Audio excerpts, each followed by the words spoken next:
کہ سرخ سیب کہنے کی وجہ یہ تھی کہ قسطنطنیہ میں عیسائی حکمران جسٹین کا مجسمہ نفس تھا جو گھوڑے پر سوار تھا، جس کے ہاتھ میں دنیا کا نقشہ یا گلوب تھا۔ اس کا مقصد یہ تھا کہ عیسائیوں کی تمام دنیا پہ حکمرانی کی علامت کے طور پہ ظاہر کرنا۔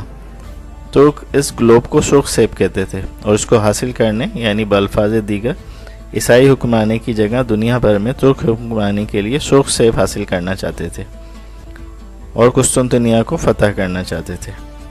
ایک اور علامت سرخ سیب کی اس وقت کی سپر پاور رومن امپائر تھی، جس کا دارالحکومت روم کو حاصل کرنا بھی ترکوں کا ایک مقصد سمجھا جاتا تھا۔ عیسائی بزنطینی امپائر میں اس مجسمے کو ایک خاص مقام حاصل تھا، مگر اچانک ایک دن اس مجسمے کے ہاتھ سے دنیا کا نقشہ یا گلوب گر گیا۔ یہ برا شگون سمجھا گیا اور عیسائیوں کے زوال کی نشانی بھی۔ ایک انگریز تاریخ دان ولیم ہیسلیک کے